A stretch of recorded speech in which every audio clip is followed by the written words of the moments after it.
Okay, here we go. Good afternoon, everybody. My name is Ron Ray, and I'm your host for this web session today. We are live. It is Thursday, October 29th. It is 3:02 in the afternoon. We are right on time, and I am so thankful that you're here. So thankful and I was going to say surprised, but surprised is not really the right word. Happy, glad that so many people are here. The reason I'm not surprised is because this is a hot topic that everybody is curious and concerned about. It doesn't matter which side of the aisle you're on, you've got concerns, and we're going to talk about that. So without further ado, we're going to get started. All right, bit of housekeeping before we get started. Number one is a sound check. Can everybody hear me?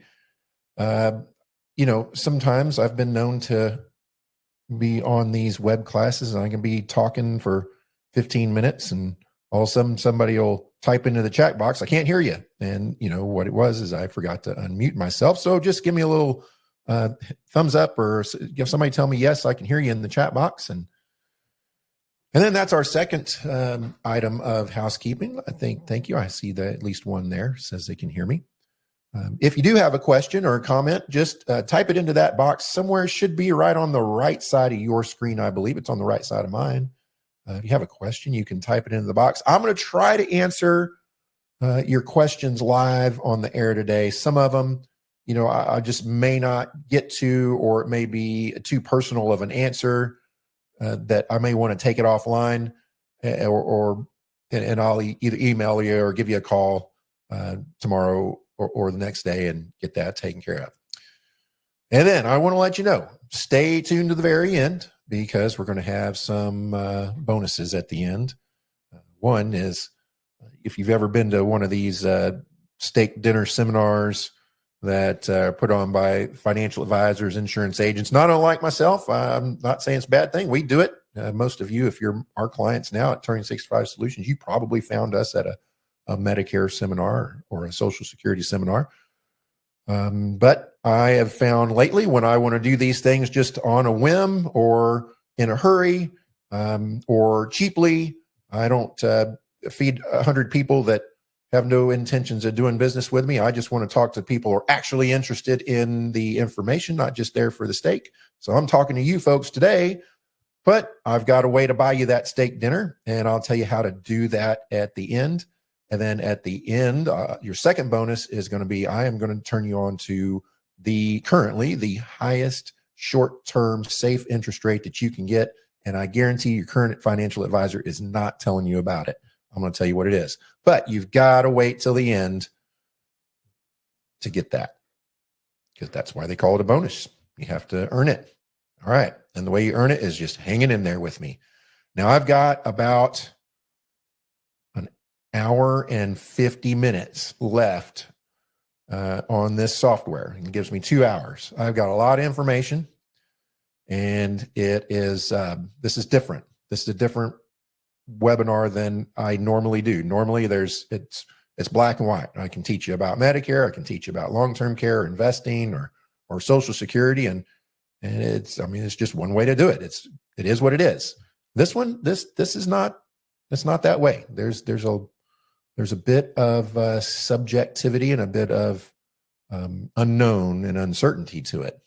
And of course, that's what makes it concerning and frankly, a little bit scary. So I'm going to get through it the best that I can. I'm going to try to get through it in the time allotted. And I hope that it's interesting enough. You can hang in there with me. All right. If you don't know me, I'm going to tell you quickly a little bit about myself. My name's Ron Ray. I am a financial advisor and insurance agent here in New Braunfels, Texas. We're local. We serve this area. We don't, work in other states or do telemarketing, telesales, things like that.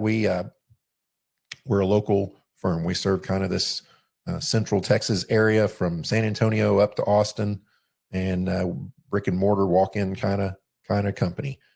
Sit across the table and look you in the eye. And we help people with retirement. and everything that goes along with retirement. Their health insurance, Medicare, long-term care, life insurance, legacy planning, retirement income, Social Security planning, investment management, financial planning, tax planning, estate planning. That's what we do. We like to say we're your one-stop shop for retirement.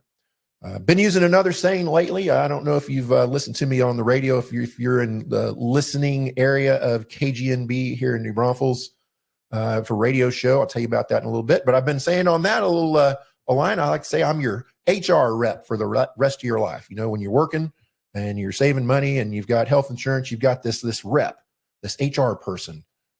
Maybe it's just one person. Whole department's one person. Maybe that department's, a big department, or maybe it's a person and you have one person that runs the whole company to do multiple jobs, but there's one person that handles those benefits, and that's your HR person. Well, when you retire, you don't have that person to go to anymore. So that's kind of the role that we fill here. We're your HR rep for the rest of your life.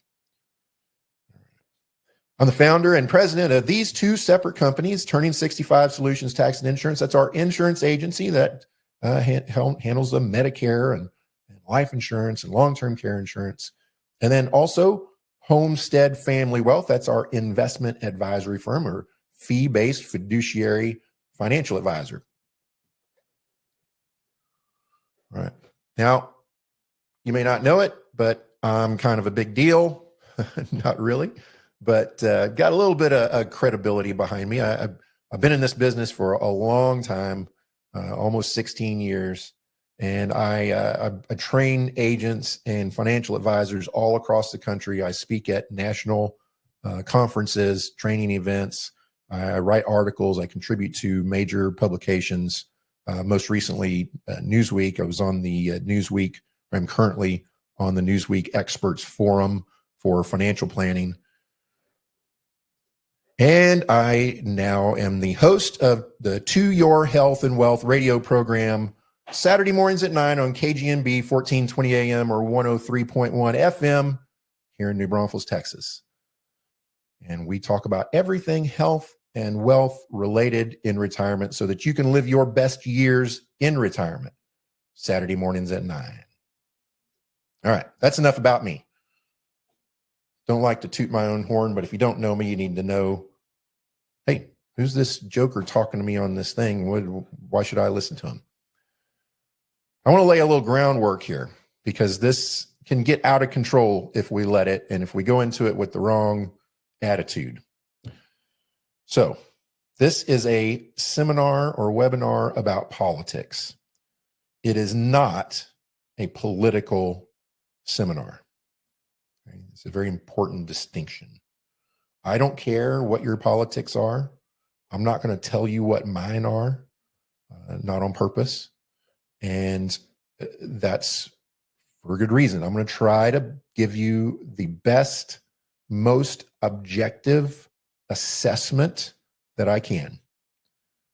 I will tell you that this is probably, I think most people would agree with me, the most divisive and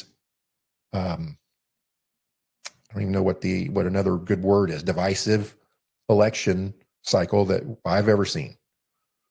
And I'm 49, so I've seen a few, probably not as many as you all, but this is the worst one I've seen as far as being so divided. There's no middle ground. Everybody's on one extreme or the other. It doesn't seem to be any center leaning. It's just, you're either all the way in on this side or you're all the way in on the other side. And the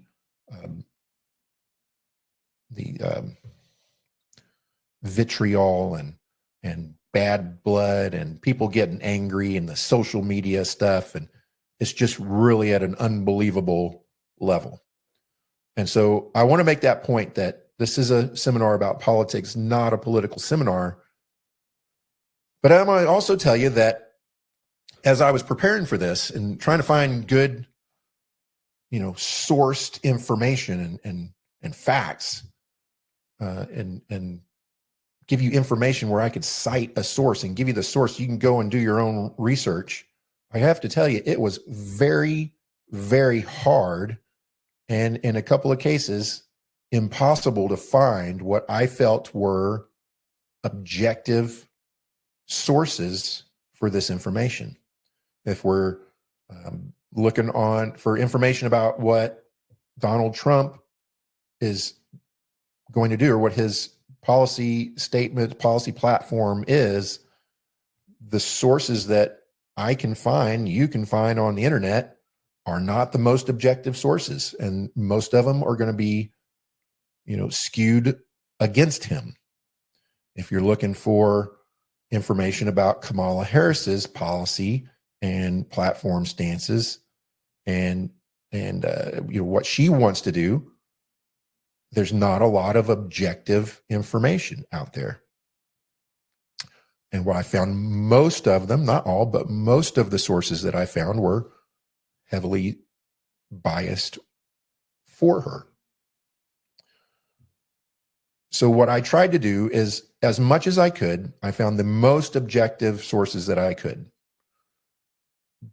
But just like people in this race, you're in one extreme or the other. There's not too many in the middle. The sources are the same way.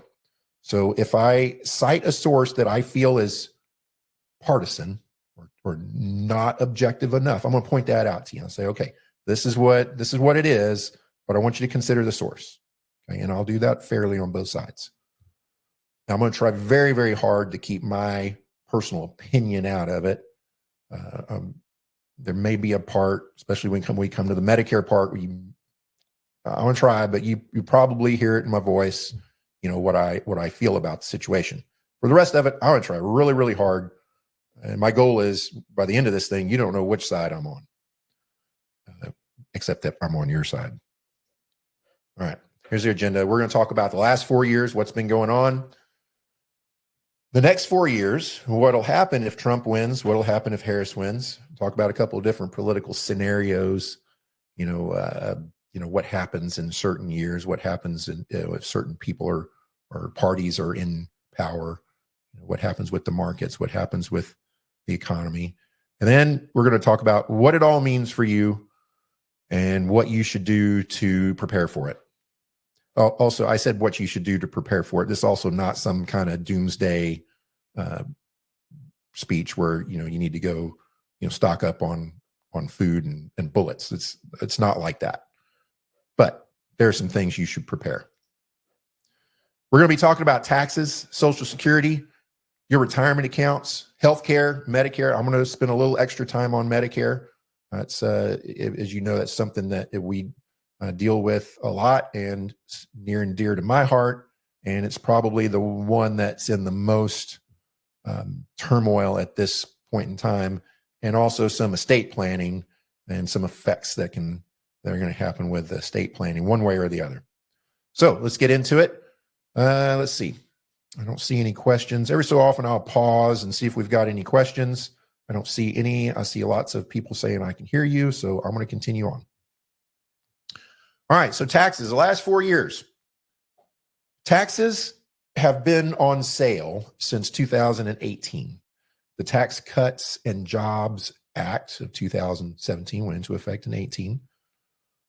Lowered taxes for most people in the country, lowered the tax brackets, certainly for everybody under $400,000 a year and for certain companies, corporations. And those cuts are due to expire in 2025. They'll still be in effect in 2025.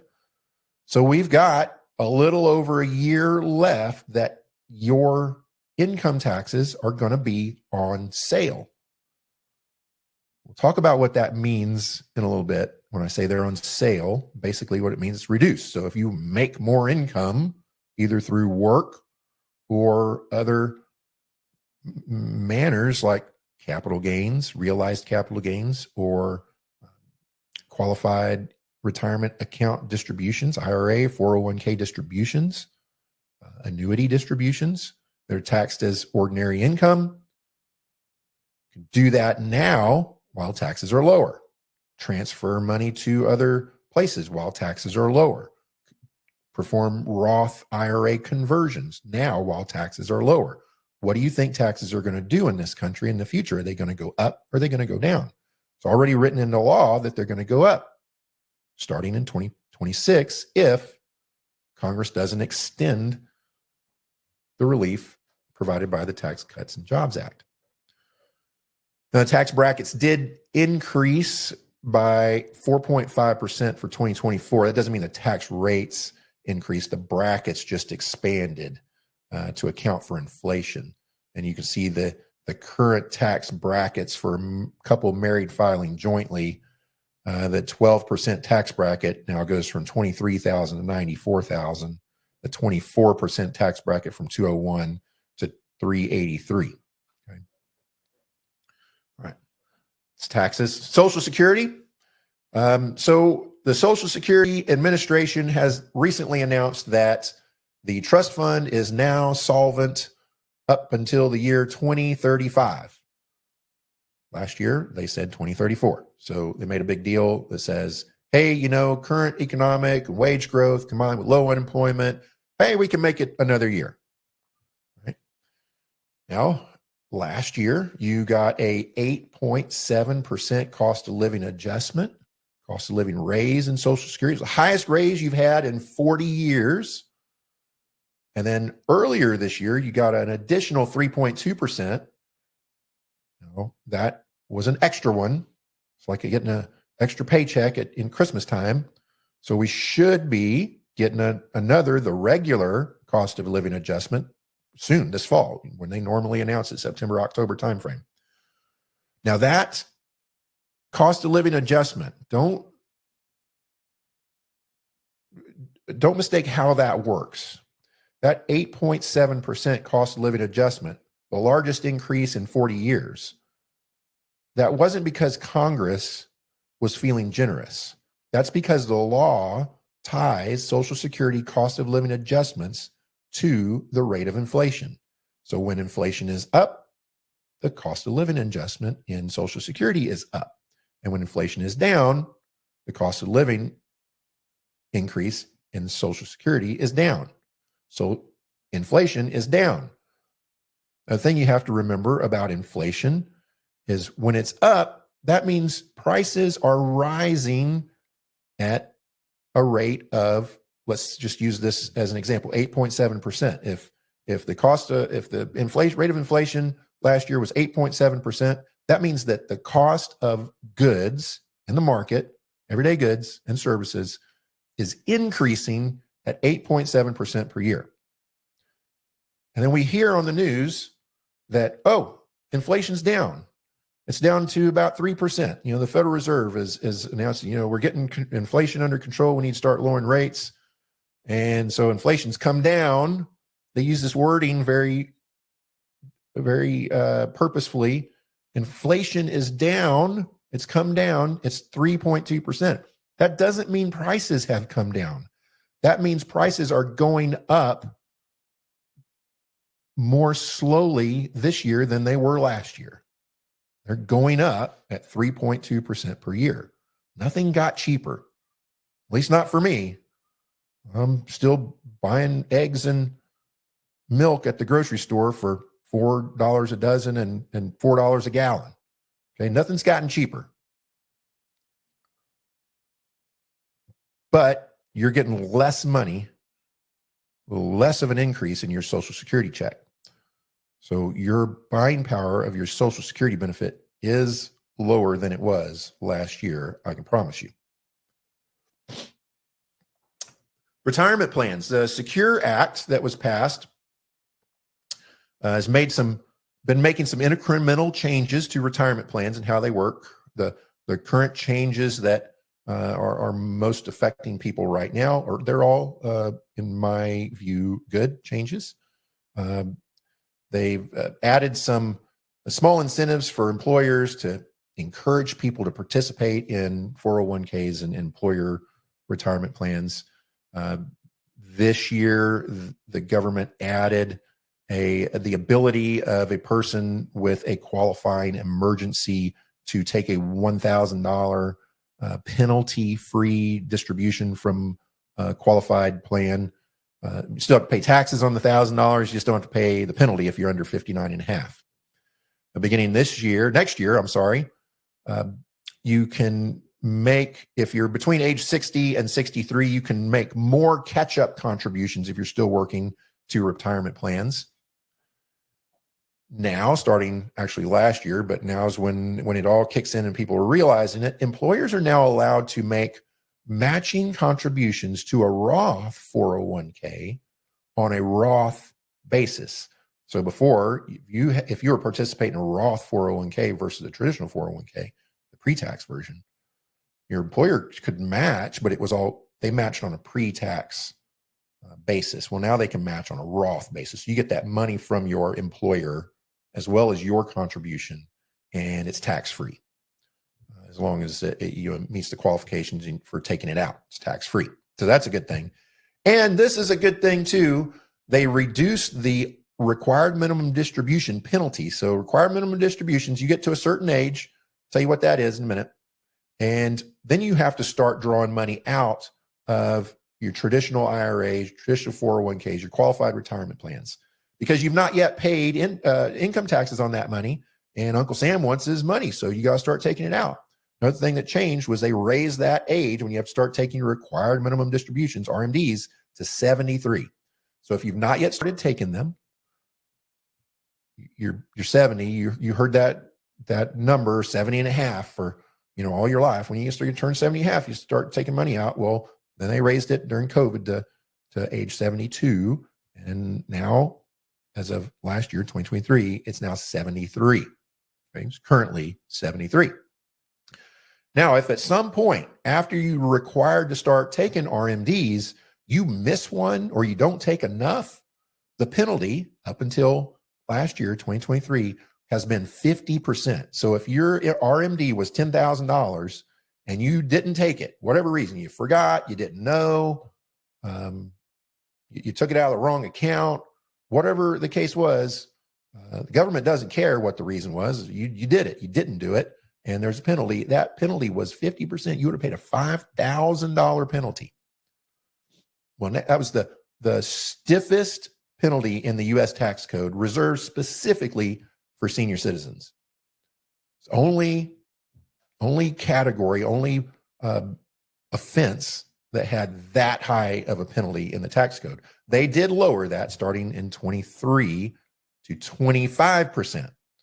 So it's still the highest penalty in the U.S. tax code, but it's not the only offense that carries a 25% penalty. It's on the same level as a failure to pay your income taxes.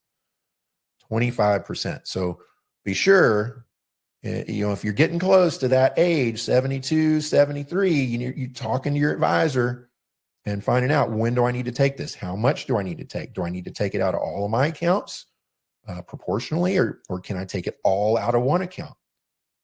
Those are all options, and we can advise you on exactly how and when to do that. By the way, you'll see some of the sources cited down here.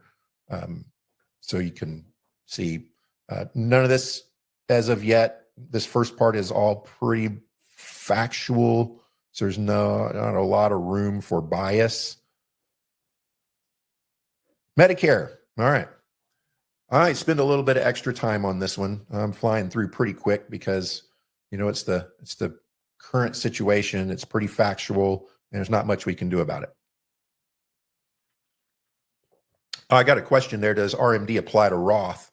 The answer is no, as long as you or your spouse is living. So as long as you are living, you do not have to take RMDs out of your Roth account. Okay. That's another change to 401ks. Previously, you did have to take RMDs out of a Roth 401k. Now you do not. Okay. Your spouse, when you die, can inherit your Roth IRA and also not have to take RMDs out of them. A non-spousal beneficiary, your kids or grandkids, somebody else, can inherit your Roth IRA, but then they do have to take required minimum distributions. The government's not going to just let that money sit there and grow and be tax-free forever. Eventually, somebody's going to have to get it out of there. And it may be, a generation down the line, but somebody's going to get it out of there. Good question. All right, go back. All right, Medicare. I want to take a minute here. Medicare, if you've ever been through a Medicare annual enrollment period, you know how it works. You've got your plan, whether it's a supplement and a prescription plan or a Medicare Advantage plan. During the fall enrollment period, October 15th to December 7th, that's the time when you have an opportunity to review your plan, review the new plans for next year, and see if you need to make a change. And of course, we help you do that. And you can come in and sit down with us. We'll put in all your prescriptions and your doctors and the benefits and see, if your plan is good, we're going to tell you it's good. Just keep it. And if there's going to be a better plan for next year, we're going to tell you we need to sign you up for this better plan. Okay. That is going to be a huge mess this year because of one little piece of legislation called the Inflation Reduction Act. The Inflation Reduction Act had a lot of pieces to it. There's some environmental stuff, some fossil fuel stuff. There was some funding the IRS, adding IRS agents. The biggest part of it that is going to affect the most people is the Medicare component. So the first thing that it did was it took the Trump enacted $35 monthly out-of-pocket cap on insulin. Trump started that. The Inflation Reduction Act codified it into law. So now, and starting in 2024, anybody on Medicare Part D on insulin will pay no more than $35 for a month's supply of insulin. That now applies to all plans and all insulins, $35. Prior to this year, it was every plan didn't have to participate, and it didn't apply to every brand or version of insulin, but now it does. So the Inflation Reduction Act codified that into law. Probably not a terrible thing. Now, changes that are going into effect in 2025 are the ones that are really getting to us. Now, the other thing that started this year, before I move ahead, is there's phases to the prescription drug coverage of Medicare Part D, and you start out in the deductible phase, and then you go into the copay phase. If you have expensive drugs, you'll end up in the donut hole, that gap phase. And if you make it out of the gap phase, you go into what's called the catastrophic phase, where prior to 2024, this year, you would only pay 5%. Medicare and the plan would cover 95% of your bill, and you would be responsible for 5% until the end of the year. January 1st starts all over again. The Inflation Reduction Act, I'm just going to say IRA, starting in 2024, this year, eliminated the 5% out of pocket in the catastrophic phase. So if you go through the initial phase, through the donut hole, and get to the catastrophic phase, your out of pocket in the catastrophic phase is currently zero. That's going to continue 2025.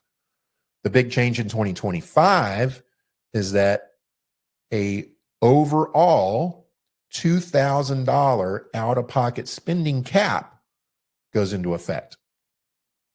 So essentially, there's no more donut hole, and there's no more really catastrophic phase. It's just the deductible phase, the initial phase. If you hit $2,000 out of pocket, you're done. That sounds good.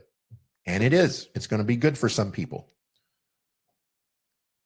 Who pays for that? Well, it's paid partly with the drug manufacturers, partly from the insurance company, and partly from Medicare, partly from taxpayers. Okay, so all three of those, once you get to that $2,001 for the rest of the year, all three of those entities are coming together and footing the bill.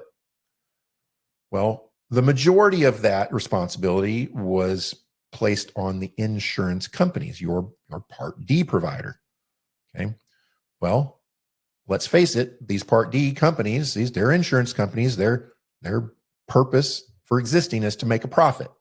And if you're going to require them to pay out more in expenses, well, they need to take in more money to remain profitable, or what happens?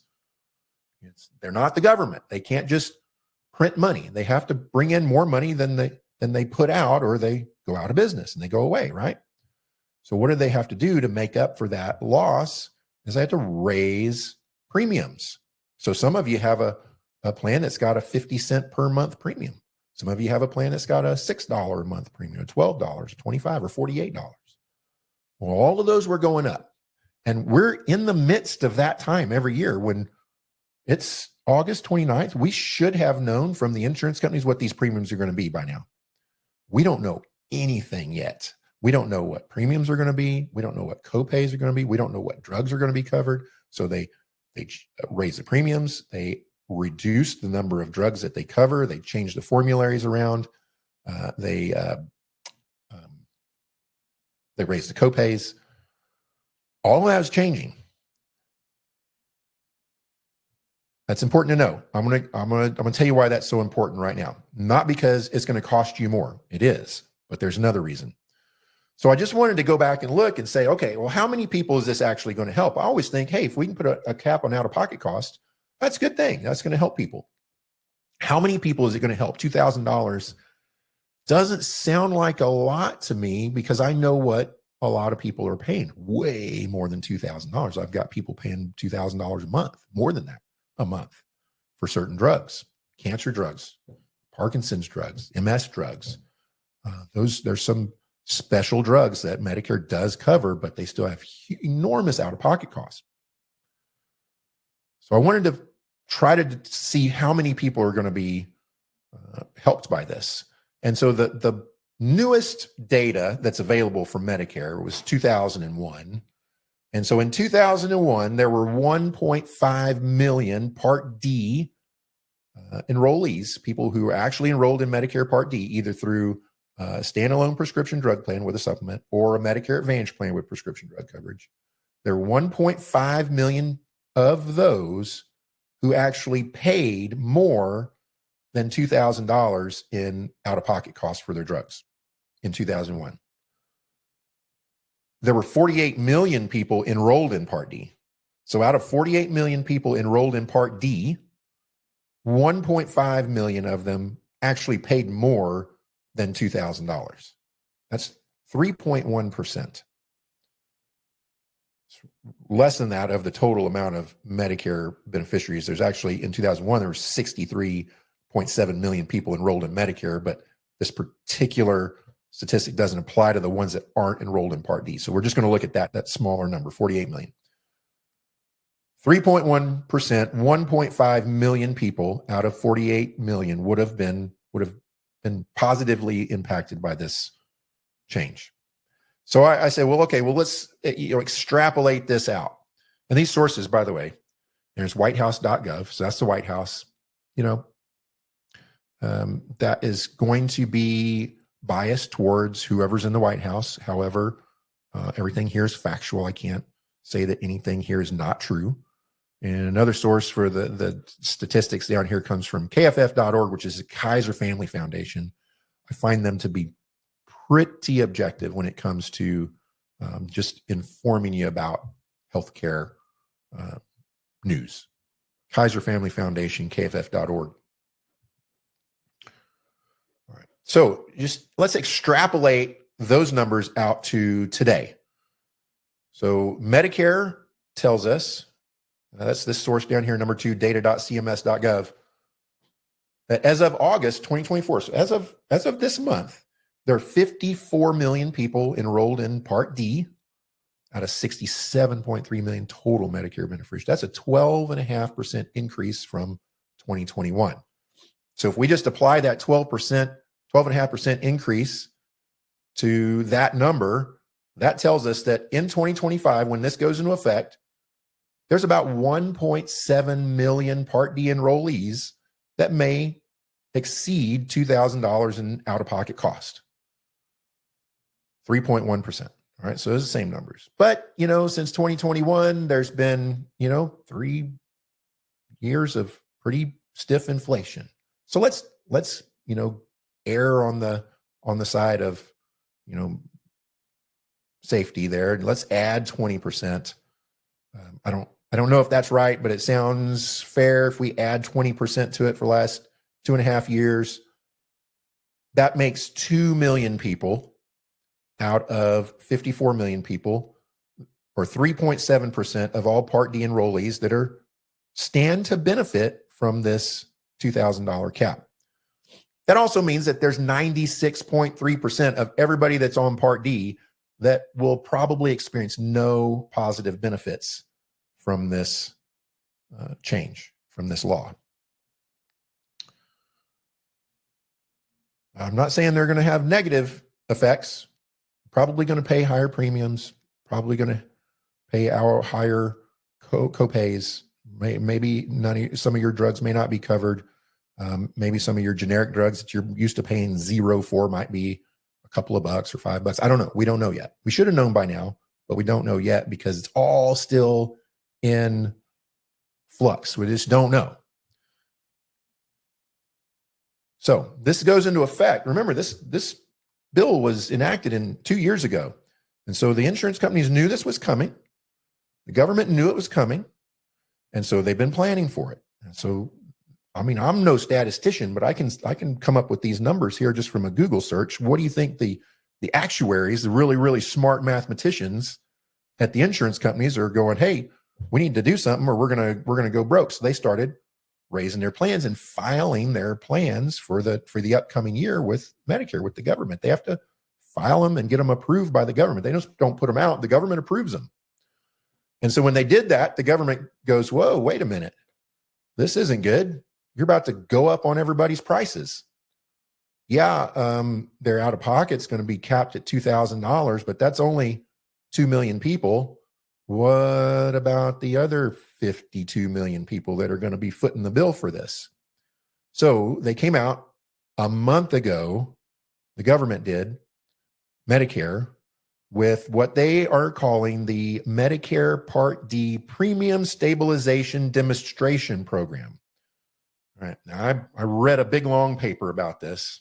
Everybody in my industry is just, kind of running around with like chicken with their head cut off, or, Chicken Little saying the sky's falling. I'm kind of staying calm. I really know that it really doesn't matter. They're going to do what they're going to do. And my job is to help my clients figure out the best and safest path through it.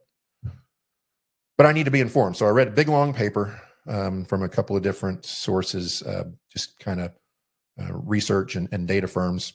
I didn't include those sites here because they were didn't add to it. But what the Premium Stabilization Demonstration Program is, it's an optional program. It's not mandatory.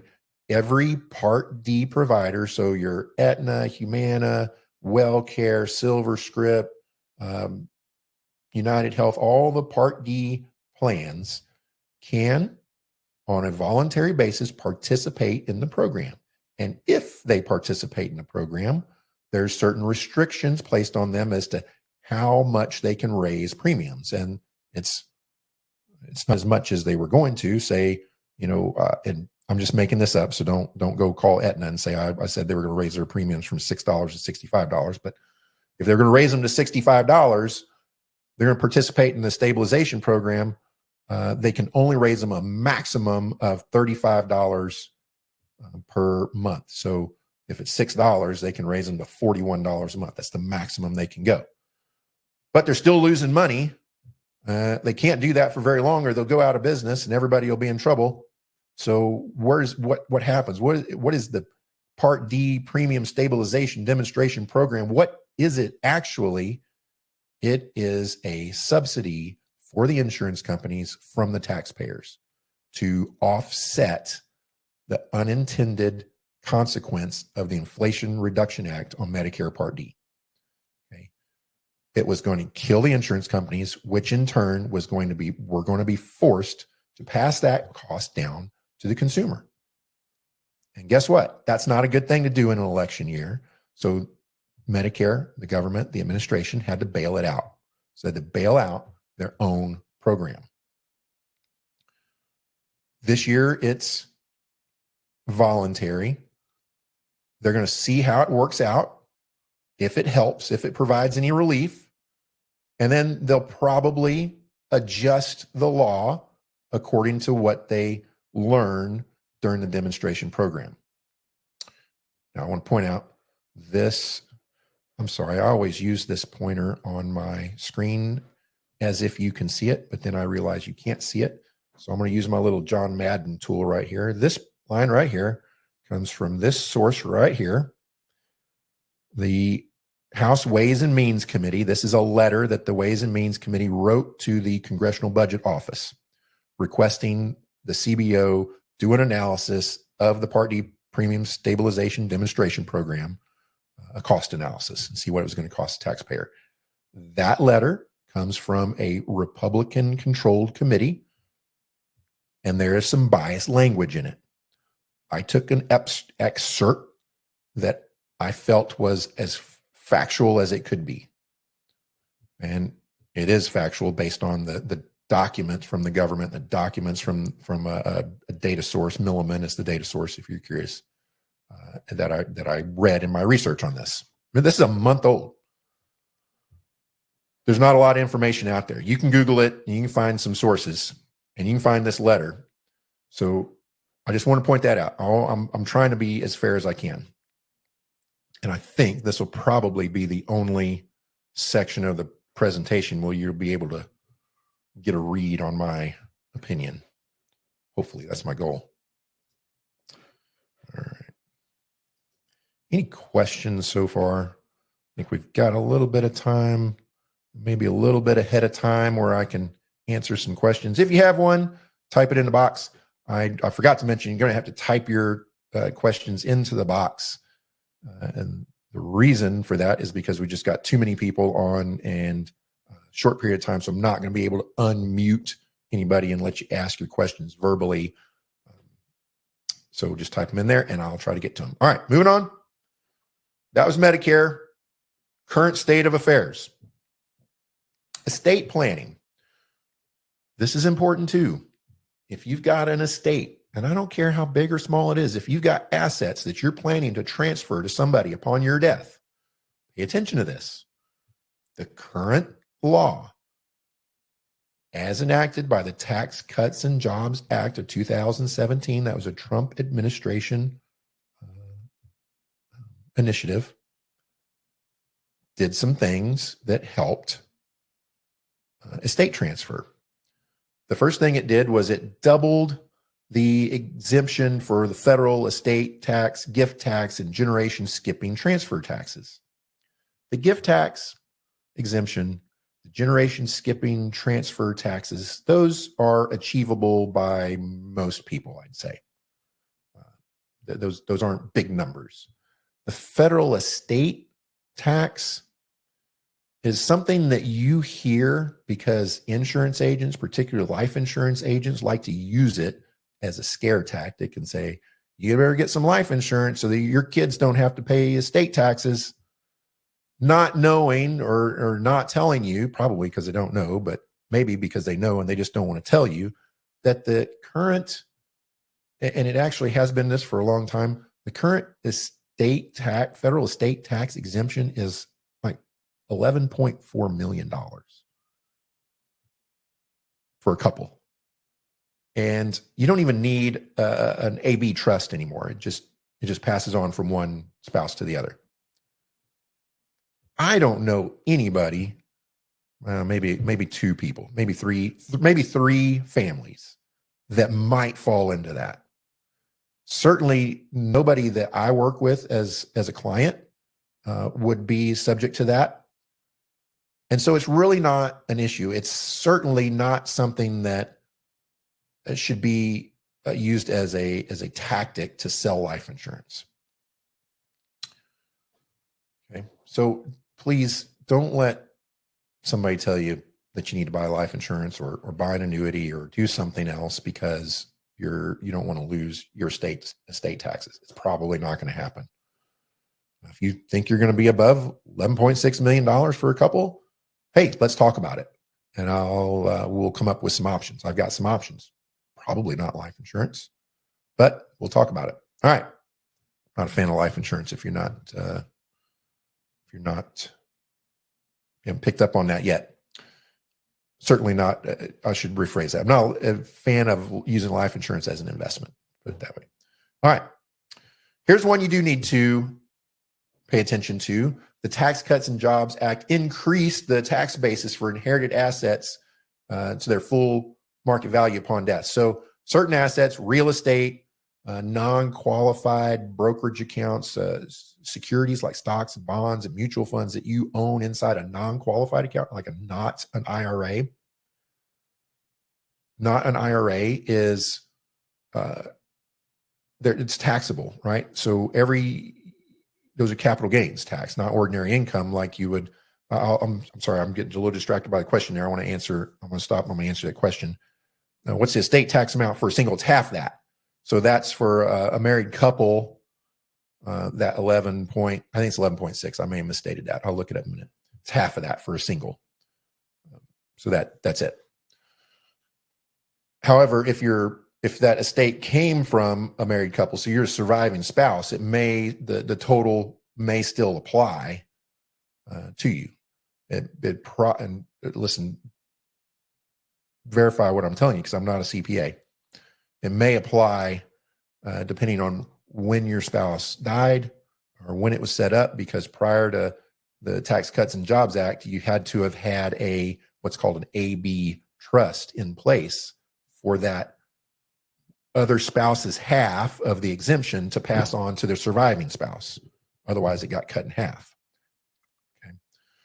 Now, as of now, you don't need that trust anymore. It just passes without the trust.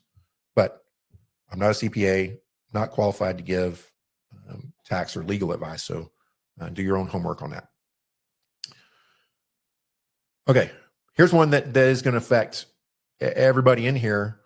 If you have these types of assets, real estate and other non-qualified appreciable assets where you get capital gains. So real estate, we know you bought your house 30 years ago and you paid $100,000 for it. If you're in New Braunfels, it's probably worth about $10 million now. Who knows? It's worth a lot more than what you paid for it. Now there's some deductions or some things you can do to add to that basis. So the $100,000, that's like your principal. We call that the cost basis. That's like your principal. You put in a CD, put $100,000 in a CD, and you're making 5% on it. In 1 year, you've got $105,000. The $100,000 is not taxable. That's your principal. That's your cost basis. The $5,000, that's your capital appreciation. That's your capital gains. That is taxable as capital gains at the capital gains rate. Same thing goes for real estate and other assets like stocks and bonds, mutual funds, other securities not inside non-qualified accounts. The current law, as it sits now, says that when you die, your heirs inherit that asset and receive a step up in cost basis to the fair market value on the day of your death. So you paid $100,000 for that house 30 years ago. You've got, I don't know, I'm just going to try to guess a realistic number, $300,000 or $400,000 of capital gains potentially in that house. If you were to sell it, you could pay capital gains tax on whatever is not exempt. You get a certain amount of exemption for your home that you live in. I think it's $250,000. They make it $500,000 for again, I'm not a CPA, but there's something, not a perfect example, but pass that on to your kids. The cost basis, the principal amount steps up to the fair market value on the date of your death. So they would only be responsible for paying any taxes on any capital gains, any appreciation from the day that you died to the day that they sold it. So if they sell it right away, it's going to be very little capital gains and therefore very little taxes due. If they sell in a couple of years, well, that could be a lot. You know, around here, we know how property values have gone up so quickly lately. We have a 100,000 or a couple 100,000 of capital gains that they have to pay, but everything, the fair market value on the day of your death, that is all principal. That is all non-taxable amount. So let's say that you bought it for $100,000. 30 years later, you died. it had grown in value to $400,000. So you have $300,000 of capital gains. And now on the day of your death, they assess the fair market value at $400,000, where your heirs, your beneficiaries, your heirs, the people who inherit that property, their new principal amount, their cost basis is now $400,000. If they wait 1 year to sell it and the value appreciates to $500,000, the first $400,000 is going to be considered principal and non-taxable. They're going to owe capital gains tax on the $100,000. Okay. That applies to stocks and bonds. You've got an account that's not an IRA. You own stocks, bonds, mutual funds, other securities inside this account. You may already know you don't pay taxes on those assets unless you sell them and you realize the capital gain or capital loss, because you take a deduction on that. Well, guess what? You've been investing in these stocks, or maybe you inherited some stocks from your dad, worked for, I don't know, AT&T or Coca-Cola, and he died 20 years ago, and you inherited this stock from him.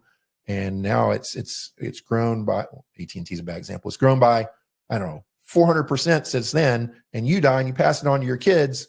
Well, guess what? They're not going to pay any of that capital gains, because they get a step up in cost basis, a step up in principal value to fair market value on the day that you died.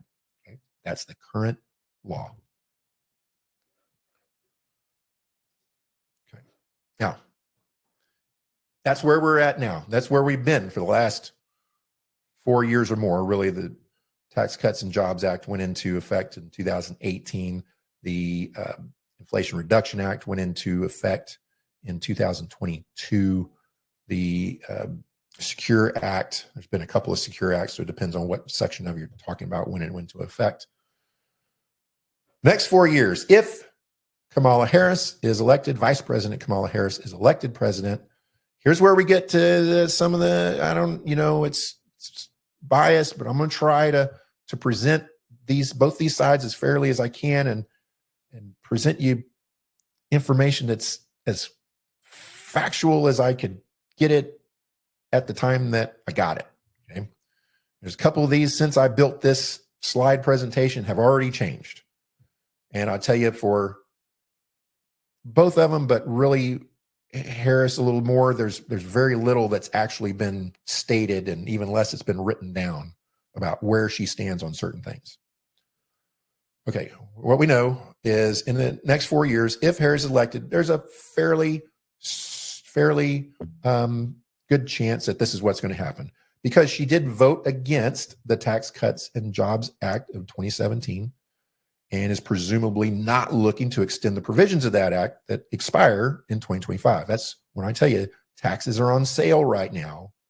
That's what I mean. They're not going to be on sale after 2025 if they're not extended.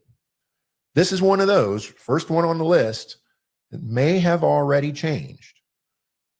There's word that I couldn't quite find a great source for it that I could cite to you that says that she is looking at or considering or will support extending those Trump tax cuts to everybody with $400,000 of income or less, which is who it applies to now. Again, nothing solid. There's nothing on her website that states this. It's just in an interview with some journalist. And I didn't even find a recording of the interview with those words coming out of her mouth. It was just kind of hearsay. But I have to state that to be fair. The economy, she's expected to continue pushing for rate caps, student debt relief, and increasing funding for child, elder, and disability care. Back on taxes, she had previously proposed the Lift the Middle Class Act, which would give, has not been enacted, would give individual credits to individuals earning $50,000 or less for an individual, or $100,000 or less for couples. Again, I'll show you these sources just because it's just so hard. The Washington Post is not, a particularly objective source, nor is public broadcasting is also not a particularly objective source anymore, I feel. But that's the kind of the best, most factual pieces that I could find. Again, on taxes, she ran for president in 2020, and her platform included a higher corporate tax rate. And she has since supported the rates that were proposed in the Biden tax plan. The Biden tax plan has not been passed or implemented. That is, you can find that. That is all written down and in the platform. Healthcare, despite supporting Medicare for all when she was a senator, Medicare for all is the socialized, government, one single payer health care system. She did support that when she was a senator, but reports, again, nothing in writing, reports state that she won't push for a single payer health system if she becomes president. Now, she did, this is a fact, she did cast, as the president of the Senate, she did cast the tie-breaking vote on the Inflation Reduction Act in 2022. It was a dead tie, and she cast the tie-breaking vote, which passed the Inflation Reduction Act. And same sources there, Washington Post and PBS. Here's the one that I want you to pay attention to. I just spent about 10 minutes explaining estate taxes and cost basis. She has supported the current administration's tax plan, the Biden tax plan. The Biden tax plan will, if enacted, or if she carries it forward and gets it enacted, remove the step-up rule for inherited assets. This doesn't apply to wealthy people only. This applies to everybody, as it's stated in the proposal. So all that stuff I just told you about your heirs not having to pay capital gains on the property you acquired 40 years ago, they're going to have to do that. That applies to real estate, non-qualified brokerage accounts, any appreciated property, businesses. If you own a business and you sell it, well, there's some capital gains, taxes that need to be paid on that. That would apply to that as well. So that is something that could potentially impact a lot of people. And we need to be thinking about that. There's not a whole lot we can do about the real estate. There's maybe some things a lawyer can do, a lawyer, a CPA, and financial advisor can do, working on the same page to put certain assets in certain, trusts or certain setups that may be able to shelter it from that, maybe not. But the brokerage accounts, there's some things we can do. We can do tax loss harvesting. We can move money from, into different tax buckets. That's not an option for everybody. It all kind of depends on your tax situation, your work situation. You have those accounts open already or not. The answer to that's going to be different for everybody, but it's definitely something you need to be thinking about, and you need to be talking to your financial advisor about. And if they're not talking to you about it already, come talk to me, and I'll give you a plan. You can take that plan to your current financial advisor and have him or her enact it, or you can bring it back to me and we'll do it. But you need to be thinking about that, because that's a big one that can happen. Now, there's a lot of other things. Obviously, we're not going to talk about the border, the social issues, the gun control, we're not going to talk about all that stuff. That's all important, but it's not as important to what I do with my clients here. So we're going to leave it at Social Security, taxes, healthcare, and estates. Okay. The next 4 years, if Trump wins, what's going to happen? We'll be back to the mean tweets. Tell you that. All right. If Trump is reelected, now this, I got to tell you, this was even harder to find good, objective, sourceable, citable information. I can tell you what I know, what I've heard him say, but if I can't provide you a source, something that you can go and look at yourself and read yourself, it doesn't mean a whole lot.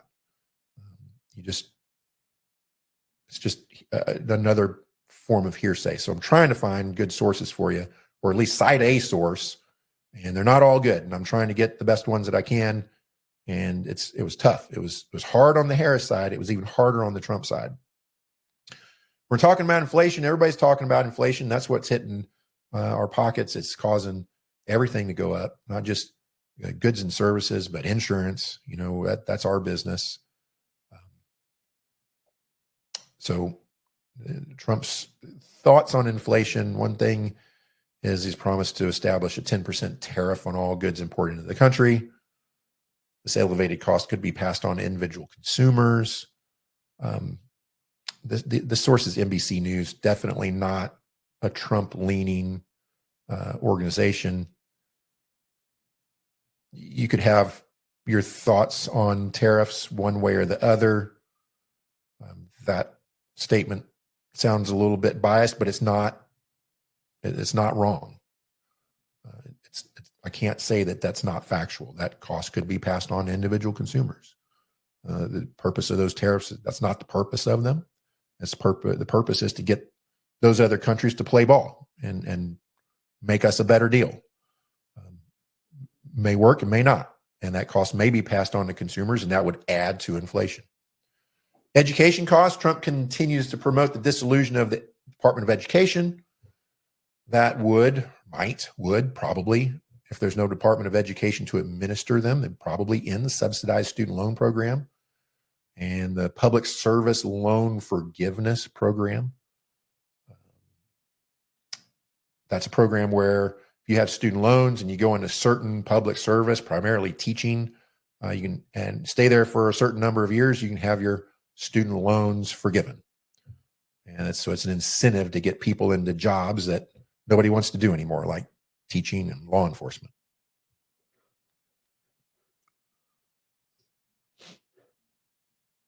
Trade, he's also proposed along the lines of tariffs, the Reciprocal Trade Act that would impose a tariff for any traded goods on any nation that does the same to us. So if they've got a tariff on us, we're going to put a tariff on them. That seems fair to me. Healthcare, he continues to support the repeal of the Affordable Care Act. This that comes from NBC News. This is also one that very recently I've seen a report that he has changed his wording on that. It used to be repeal and replace. Now he's said that he wants to make it better than ever before. So that's different. I think he's chosen that wording purposefully. It's not repeal and replace. It's let's take what we've got and make it better. I don't know, what that means, but a lot of, these top level politicians are running for the president of the United States. They most powerful person in the world. And they make statements like they're running for, 8th grade class president. I'm going to put a Coke machine in every hallway. We're going to start school at 9:00 in the morning. We're going to get out at 2:30. And there's no more teachers' lounge. The teachers have to go to the bathroom out in the gym. Things that you can say all you want and get people all riled up and cheering for you, but you really have no way of ever delivering on those promises without support from somebody else. The principal of the school board, which in this case for the president means Congress, right? So if you don't have Congress, well, none of this stuff is getting done. So you can say all you want. I'm talking about both sides here. And it doesn't really mean anything unless you can actually get it done. Healthcare is expected to maintain his first term stance back in the No Surprises Act, which I do think is a good thing. One thing we deal with a lot here, not a lot, but it comes up and it's very frustrating. There's usually not much we can do about it. There's nothing we can do about it. Is you get surprised by this surprise medical bill that you shouldn't have gotten, but you did, and you didn't see it coming. And the best example I can give you is you go in for a surgery, whether it's in the hospital, inpatient, or it's a day surgery, an outpatient surgery. You go, and this doctor shows up at your bedside when you're getting ready to go in and have your surgery, and it's the anesthesiologist. You go, "Hey, doc, who are you? I've never met you before. Where'd you come from? I know I need an anesthesiologist. I'm not tough enough to do it without anesthesia. But do you take my insurance? No, I'm out of network with that insurance. Oh, well, I don't want to pay out of network costs. Can I get another anesthesiologist that takes my insurance? No, I'm the only one that's here today. And you usually don't even get that. Like, that's a little bit of a warning. That's like a 5-minute warning.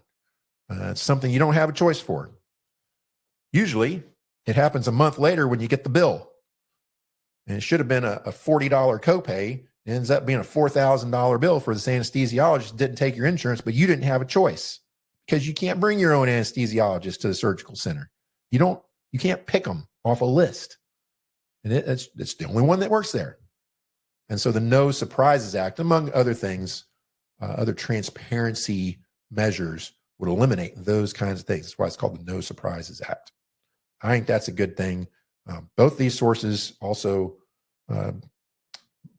my opinion, I'm certainly not an expert, and there's no science behind this statement, both left-leaning sources. Back on taxes, while there's no specifics, there's nothing written down. He's alluded to a new round of tax cuts in addition to, or at least extending the Tax Cuts and Jobs Act, the Trump tax code, as we call it, for individuals and companies. So some of the Democrats side, they have some real heartburn with cutting taxes on corporations, and the Republicans don't. They want to cut taxes for corporations, and they both have their reasons for that. And won't get into that because it doesn't matter. But one thing you need to know, we've talked about, the Tax Cuts Jobs Act is going to expire 2025. So 2025 is the last year the taxes are going to be on sale. Why does it expire? Why don't they just make it permanent? Why do personal tax code always has a 7-year sunset? Corporate tax code's permanent from day one. It doesn't ever change unless Congress changes it. But personal tax code conveniently always has a 7-year sunset. Why do you think that is? How long is a presidential term if they get reelected? It's 8 years. Well, that's because every 5th year they get to run on a platform of extending the tax cuts. Have you ever heard a presidential candidate say, we need to make these tax cuts permanent? I've heard that several times in several election cycles. We need to make these tax cuts permanent on both sides. Jobs. Trump's vowed to eliminate many of the environmental provisions included in the Inflation Reduction Act while promising increased investments in the fossil fuel industry. If we can create jobs, that creates revenue for families. It creates tax revenue for local, state, and federal governments. It brings inflation down. Jobs are good. Jobs are good. Inflation and high tax rates kill jobs. All right. So any questions about that? I'm trying to just give you, some good information. And I hope I'm doing a good job. I'm usually a little bit more prepared than this. I do always just speak off the cuff, but there's only so many ways to talk about Medicare, and this could go either way. So here's some probabilities. Here's some of the most recent polls going back late July, early August, maybe about a month old, the oldest one. Nearly every poll in the presidential race is within the margin of error, too close to call as of a month ago. House of Representatives is too close to call. The Senate is very close, but the Democrats do have a higher number of incumbents running for re-election than the Republicans this year. So we know that incumbents always have a better chance of winning than a new person. And so I think it's probably fair to say that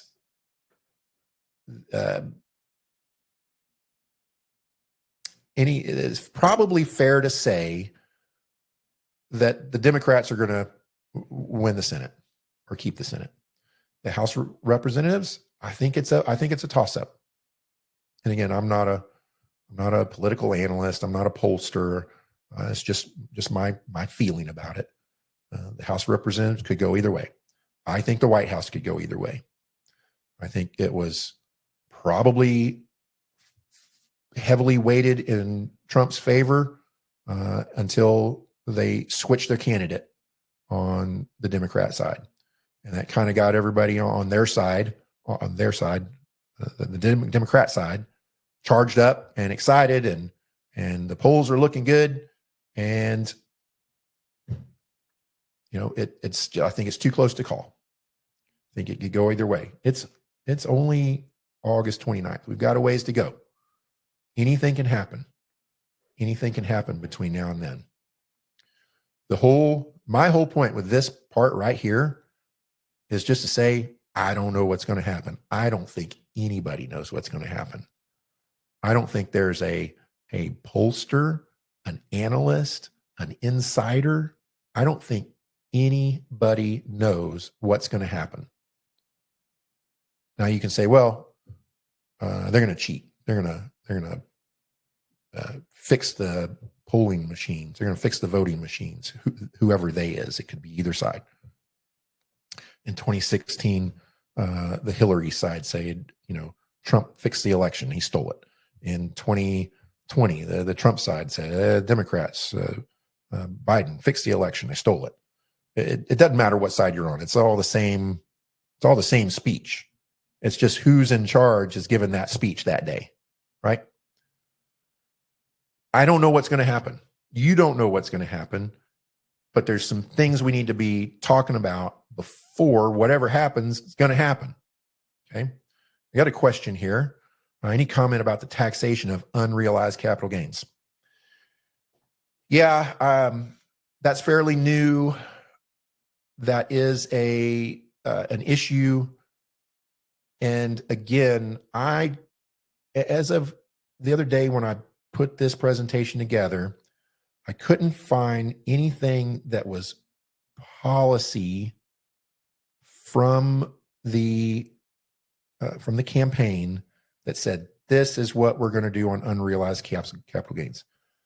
What I have heard third parties say is that they would like to begin taxing unrealized capital gains right away. So that's those capital gains we just talked about. You don't pay taxes currently. You don't pay taxes on capital gains until they become realized, until you sell that asset, because you don't really actually have any money. You have your house, and yeah, it's got a lot of equity in it. That equity it's capital gains, but it's not money. So therefore it's not taxed until you realize it, till you sell it and you get the cash. Same thing with your brokerage accounts, with your stocks and bonds, mutual funds. Yeah, it's grown, it's worth more, but you don't actually have any money. So you don't pay capital gains taxes until you sell those shares and get the money, right? It becomes realized.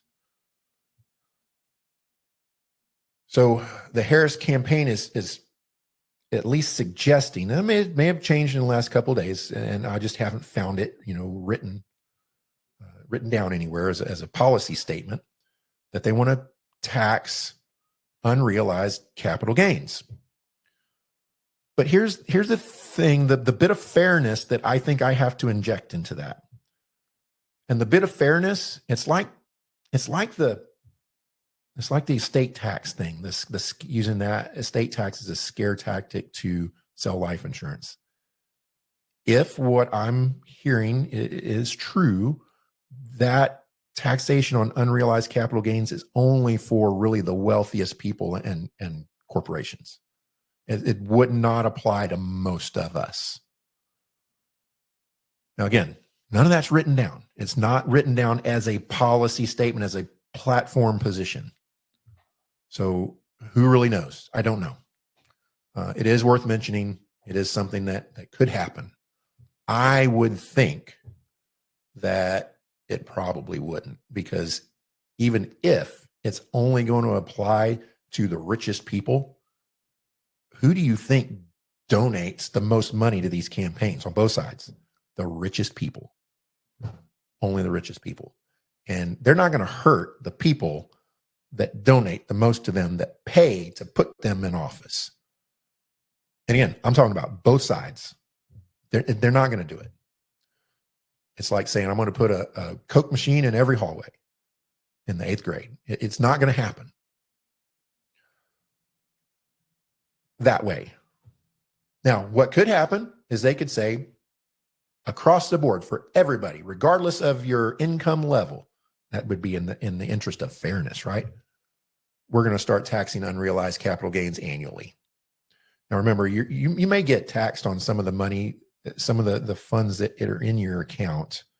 You're not taxed on the appreciation, you're taxed on dividends, right? So if you have dividend paying stocks or bonds or bond funds, those pay dividends. Those are not capital gains. Those are dividends. That is money received, even though you may not take it out of the account, even if it's maybe reinvested into more shares. You are taxed on that every year. We're talking about the appreciation, the price, the increase in the price of those shares. They could just say across the board, you know what? You've been getting off scot-free all these years. We're just going to tax them from now on, capital gains. Or maybe they say, well, we're going to phase this in, over 10 years. So this year, we're only going to tax you on 10% of your total capital gains. And the next year, we'll tax you on 20%, 30%. Maybe it's something like that. Now, I could see that happening, but I don't see them taxing rich people more than they already do. And that would be a big one. Imagine people like, the richest people in the country, billionaires, the Bezos and the Buffetts, and it would be a huge amount of money, a huge amount of revenue for the Treasury. But guess what? That party would not do well donation wise in the next election cycle. So I just don't see that happening. Okay. Sorry, that was a long-winded answer there. Okay. So we don't know what's going to happen. Economic ramifications, lots of tension, rhetoric. It's volatile. We saw it in the last two elections, 16 and 20, where leading up to the election, and if you're a client of mine and you've talked to me in the last 18 months, I've been kind of warning you that this was coming because I've observed it, in the two election cycles, now third since I've been a financial advisor. The market is going to get volatile leading up to the election. There's going to be ups and downs. It's going to react to the news. The attorney general or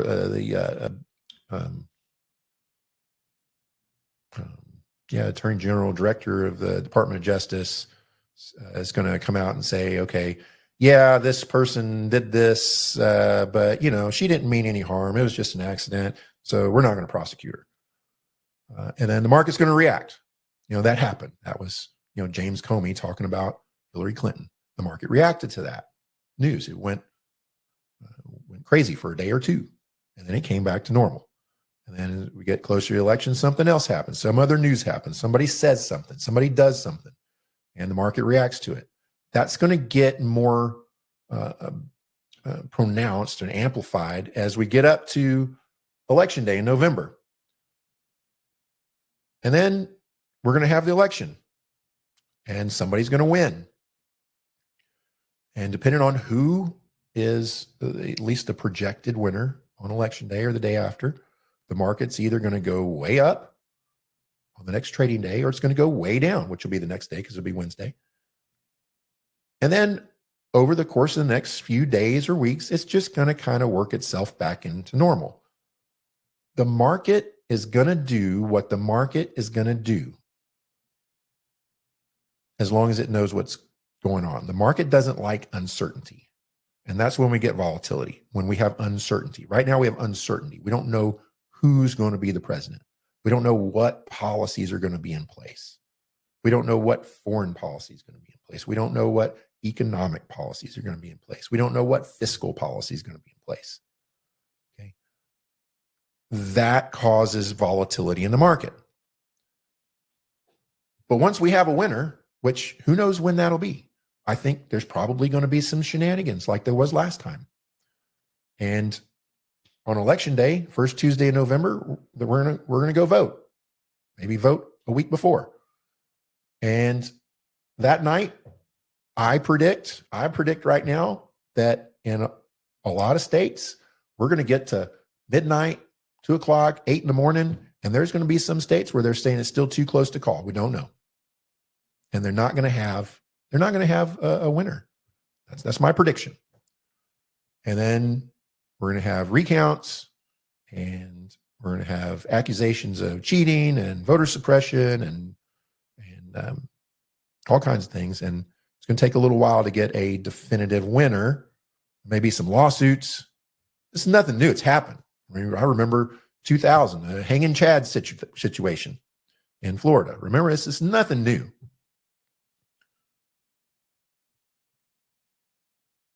And then we're going to have an inauguration, and somebody's going to be in eventually, right? And hopefully that all goes smoothly. There's no violence or no bad stuff happens. But we're going to have a president sometime in late January. And then the market's going to get back to doing what the market's going to do. Here's the question, though. What are you going to do when we have all that volatility, especially if you're in a phase when you're taking money out or when you're not putting any money back, when you're not working and saving money and putting money in at a minimum?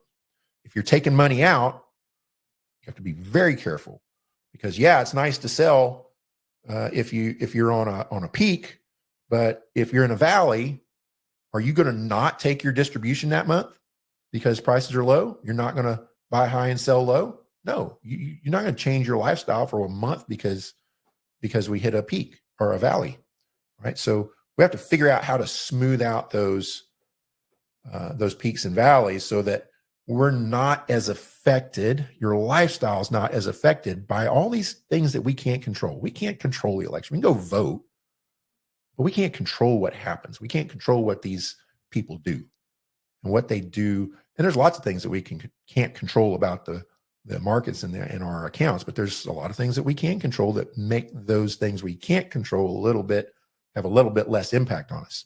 All right. So sorry, that was a little bit of a speech there. And another question here. What if Harris gets elected, Trump is sentenced? What would happen then in your opinion? I don't know. I don't know if I have an opinion on that. I hope nothing bad. I think that may be a catalyst or a trigger for certain groups of people to go do some bad things. But overall, I think the vast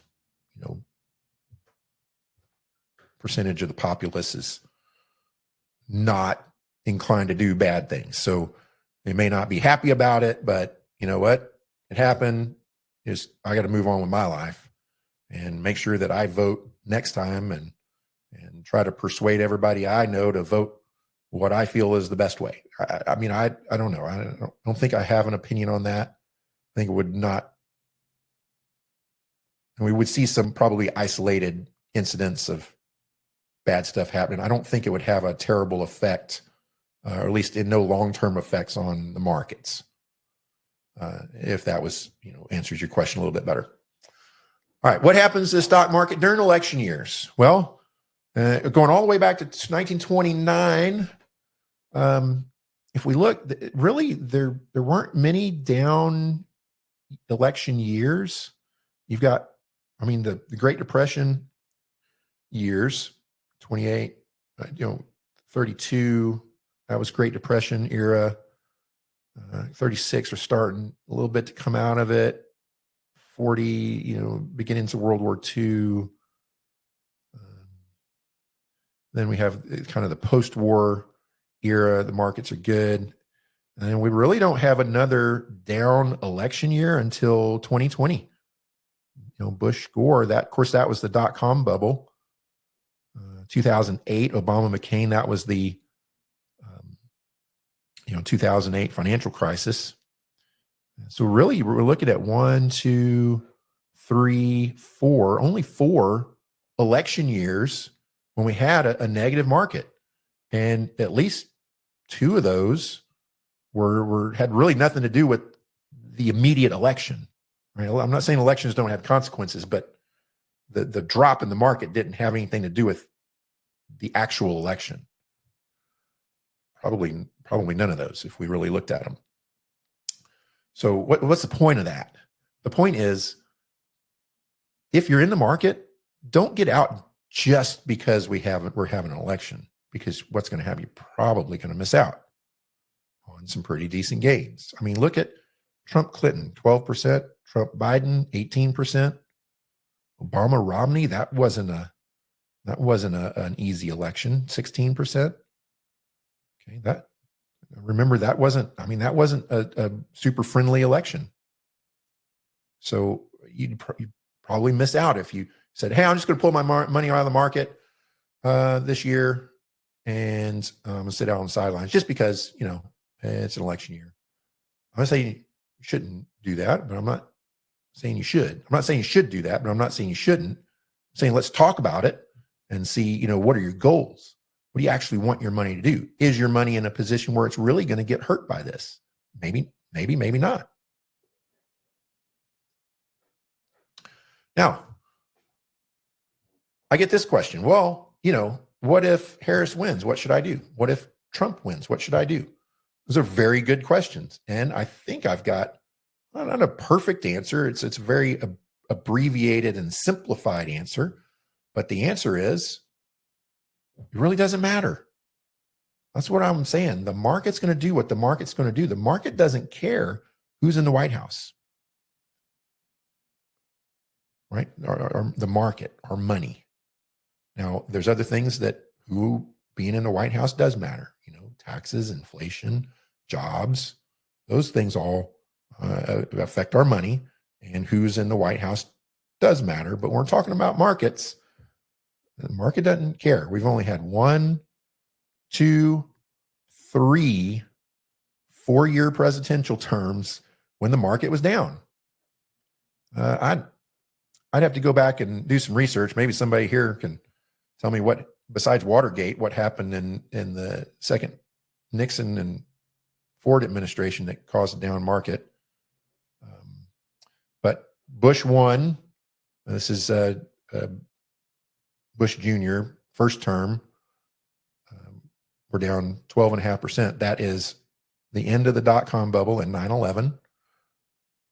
And then the second Bush term, that was almost all of the 2007, 8, and 9 financial crisis.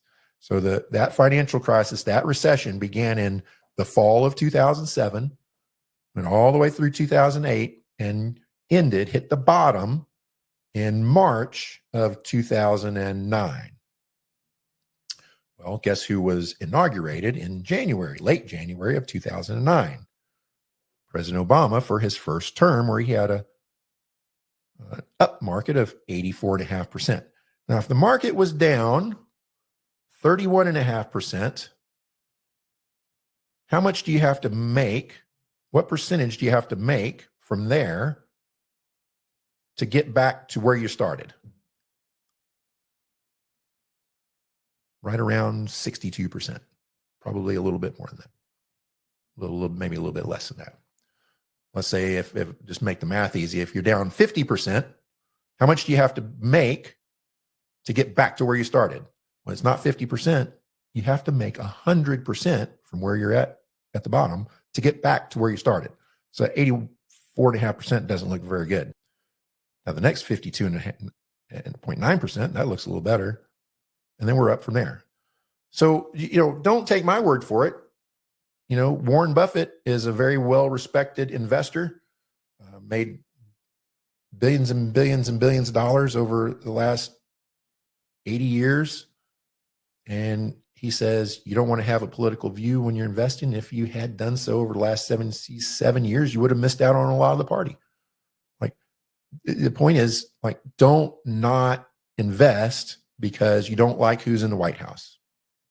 We've got to keep you invested. These cash interest rates, CD rates, and treasury rates, they're not going to last, right? They brought those rates up to help bring down inflation. That's how the Federal Reserve, kind of keeps a balance between inflation and interest rates and markets. When inflation goes up, they bring interest rates up to bring inflation back down. But when they bring, typically, it doesn't work all the time, like it's not right now. When interest rates go up, that kind of brings the stock markets down, because people start pulling their money out of the risk of the stock market and going to the safety of the interest rate market, where they can get a decent return without all the risk. And then when the interest rates go down, they start pulling their money out of that and going back into the risk of the stock market, which should at that point be going back up, and they make more money over there. It hadn't worked out that way this time, quite. So the Federal Reserve, love them or hate them, whatever your thoughts are, you can't ignore the fact that they are walking a very thin line right now between bringing inflation down to an acceptable rate and keeping rates up enough to not bringing rates down or doing anything to upset the market, because we've got higher than, now they're not high compared to maybe the 70s and 80s, but they're higher than they've been in the past 20 years, interest rates. But we've also got a stock market, Dow Jones and S&P 500, that are on all-time highs still. I didn't look at it today. What is it?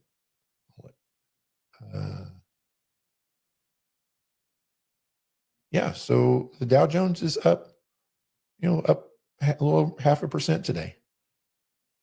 S&P is even, NASDAQ pretty even. So Dow Jones, through all of this inflation, all these rising interest rates, the stock market, the U.S. stock market, is still on all-time record highs. And inflation is still crushing us. Prices are crushing us. The market doesn't seem to match the economy. And I think there's going to be some kind of correction. I don't think that has anything to do with the election, though. Certainly, whoever ends up in the White House could have an effect on that. But my point with that statement was the Federal Reserve is walking a very thin line. That's why you see them saying, I think we're going to lower interest rates. We're not quite sure.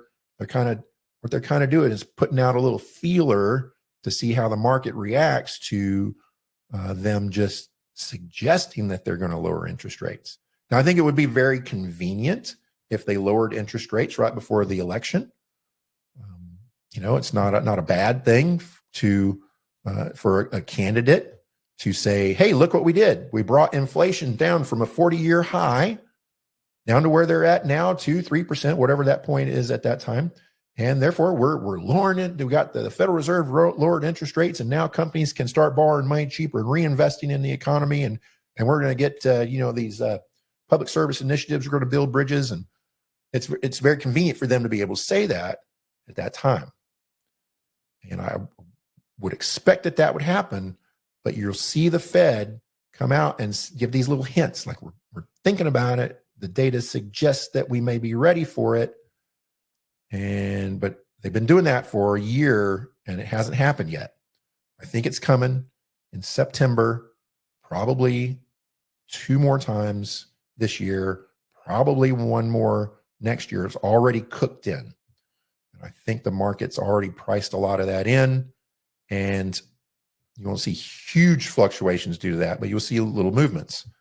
But right now, safe interest rates are high. We can get some safe short-term rates, so we don't lock ourselves in for too long and take advantage of that. But we need to be positioned where when those come down and the market's still good, we can take advantage of that too. All right, I've just got a few more minutes here, a couple more things. What it all means for you, how your finances be impacted, I don't know. If you're with me, you're investing with me, and I'm handling your retirement, I'm being your HR rep. That means we're trying to position you, not just with your investments, but with your health care, your long-term care, your life insurance, your legacy, your asset transfer, your estate planning, your tax planning. I hired an agent to help with home and auto because inflation is killing that market. I know getting killed on my home insurance because inflation on building products and home values has gone up so much that it's hard to find good insurance that is affordable, and that's hitting everybody. And so we're helping with that now. And that's a tough market, as a hard market. I'm glad I don't do that personally, but our agent Savannah here in the office does. And she's been able to help quite a few people since she's been doing that here for a couple of months. That's what we do. Our job is to take the money that you have and make it last for the rest of your life. Spend what you need to spend and pass on as much as you can if that's what you want to do. I don't work with people who are still working, raising families, earning money, saving money. I work with people who have worked all their lives. They've saved all the money they're going to ever save. They've got their last paycheck. It's my job to get you down the backside of the mountain. You had an advisor before, Edward Jones, Wells Fargo, Raymond James, all those, they're all great at the accumulation phase. My job is the decumulation phase. My job is the retirement side, the spending your last penny side. My goal is to have you write your last check to the undertaker and maybe that one bounces. Or pass it all on in the most tax efficient, most appropriate manner to your heirs.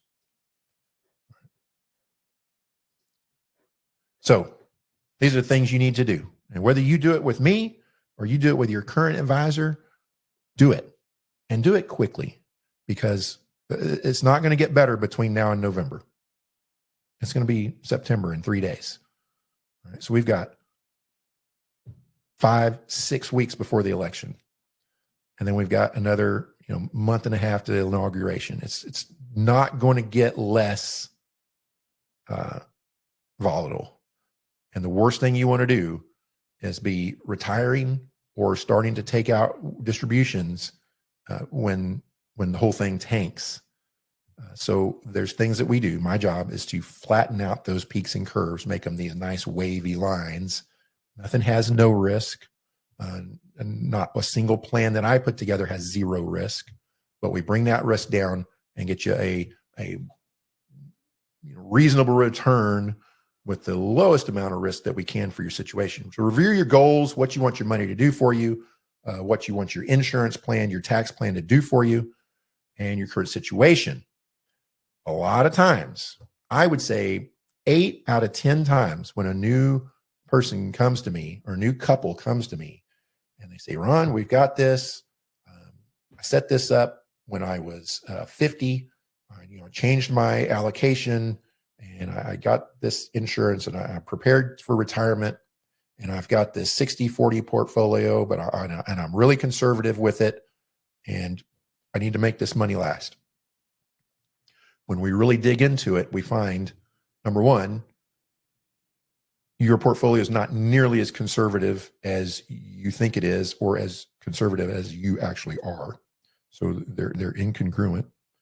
And there's other things killing you. There's other headwinds that are killing you. You're not set up in the most tax efficient manner. You're not, your fees are way too high. Your risk profile is not congruent with your risk tolerance and your goals. And so those are 3 headwinds to retirement. Those are 3 variables that we absolutely can control. We absolutely can control an inefficient taxation.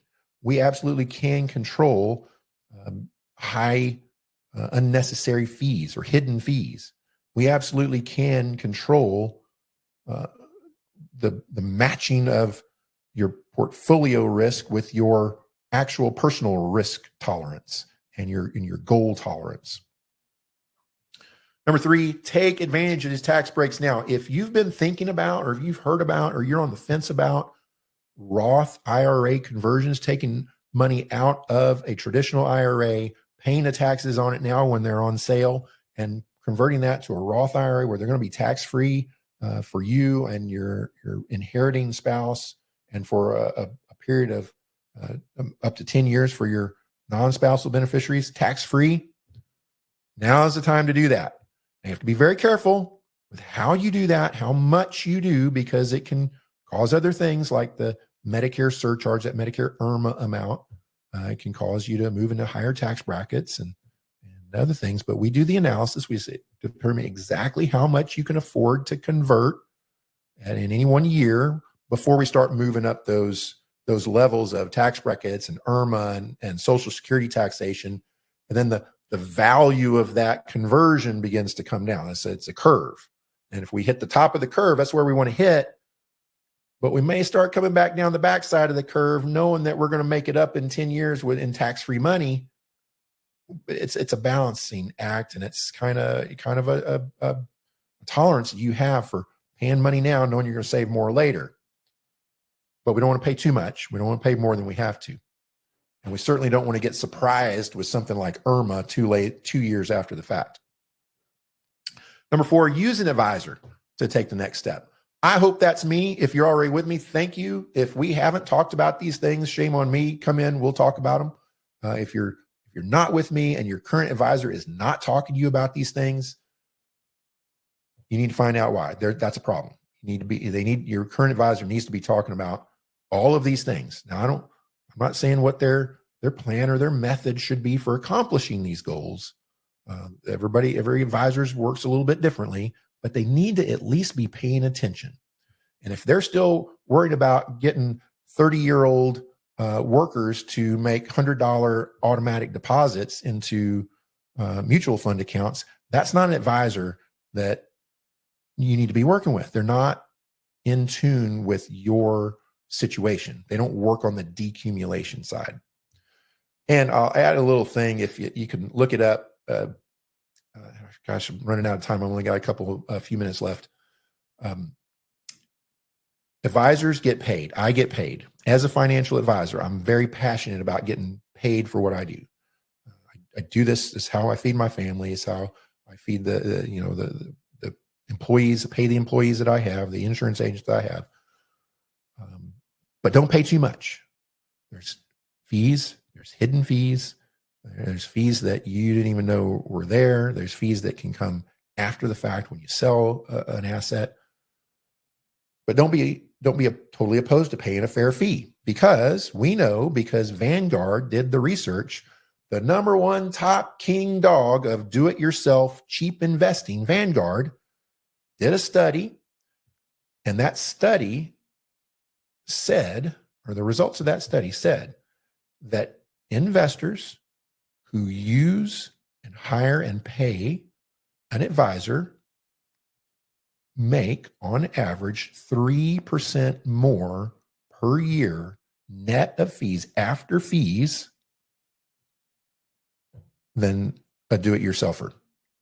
Okay, so don't be afraid to pay an advisor. They're not all the same, but a fair fee will get you a long way. Okay. I know there's a couple of questions. I want to get through this. I told you about the companies. I'm sorry, I'm running out of time here. Always end up off on a tangent. Before I get to the offer, let's go ahead and answer a couple of questions. I guess there's really only one actual question. Would it be cheaper to move overseas to make your retirement go further? I don't know. Maybe. There's certainly cheaper places to live. Nowhere that I've been that's nice that I would want to live, I think is cheaper. I mean, I like the nice places. I like, the islands and tropical places and gosh, even frozen places. We went to Finland a couple of years ago for all those touristy places that I like to go and be lazy are expensive. I don't know. You tell her about expatriates, moving overseas to retire. I think there's a market for that. Maybe make your retirement go further. I don't know. It all depends on what the lifestyle that you want to lead. And that's part of what I do, is help you figure out, what the lifestyle you can afford to have with the resources that you have, and really how to make sure that you don't have to reduce your lifestyle because of something you couldn't control. Some election, who's in the White House, who's in the Senate, some maniac shooting missiles overseas. A hurricane comes into the Gulf and knocks out oil production for 3 months. Those are all things that we can't control that can affect your retirement and cause you to have to tighten your belt. They can cause you to have to come home early from a ski trip because you weren't allocated properly. Maybe you were allocated properly 3 years ago, but it's all out of balance, right? And you had too much of an effect. What my job is to do is to make sure that we're set up through all the aspects of what we do, not just your investment accounts, but everything, so that those forces that we can't control have less of an impact on your lifestyle. That's a good question. I like that one. All right. Got 9 minutes left. Here's my offer. Schedule an appointment with me in the next 10 days for a retirement stress test. I'm going to bring me your statements. I'm going to get an in-depth picture of where you're at and where you want to go.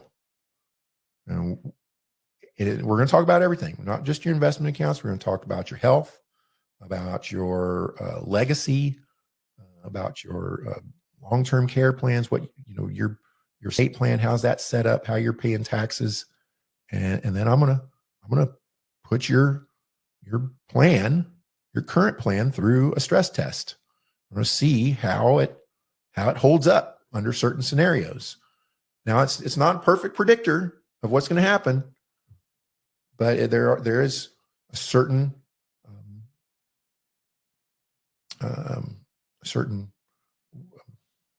validity to these tests. Okay, this is done by computers and science and everything, and it works. And I'm going to tell you, hey, you're doing good. No need to make any changes. Congratulations. Give me a call if you need anything. Or I'm going to tell you, hey, I think I would make this little change. Everything else, it's 90% perfect. You might go to your CPA and see if you can do this here. Or I might tell you, hey, I think we got a problem. I think you got a big problem here with taxes. I think you've got a big problem here with risk, and maybe the risk is okay, but you're only making maybe averaging 4% in this variable annuity, but it's got 3.5% in fees. Did you know that? Like did you notice you're really not growing there, and you did see these big withdrawals every quarter for these fees? I'm going to point out problems to that, and then I'm going to ask you to let me help you fix it. I think that's fair. And if you don't want me to fix it, you want to go to your current advisor and let them do it. Hey, no hard feelings. We'll shake hands and part as friends. You do that, that's when I'm going to buy you that steak dinner. So instead of feeding all of you that came here and maybe half of you schedule appointments, or a quarter of you schedule appointments, and I'm out for the rest. Hey, I can give you some good information tonight. I hope you enjoyed it. I hope that earned me another hour of your time for this appointment. And if it did, you do that, bring me your statements, you let me stress test your retirement plan. I'll buy you that steak dinner, give you a $100 gift card at a restaurant of your choice, as long as they will sell me a gift card. Had somebody get a little upset with me because they wanted me to give them a gift card to a restaurant. That restaurant didn't sell gift cards, and I'm not really allowed to give them cash, so we had to deal with that. But so I'll put that little stipulation in there. As long as they will sell me a gift card, I will buy you one.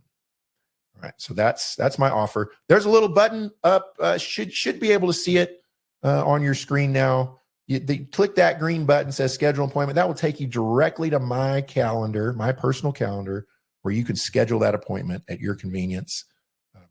I've got time in the next 10 days to do this for about 10 people.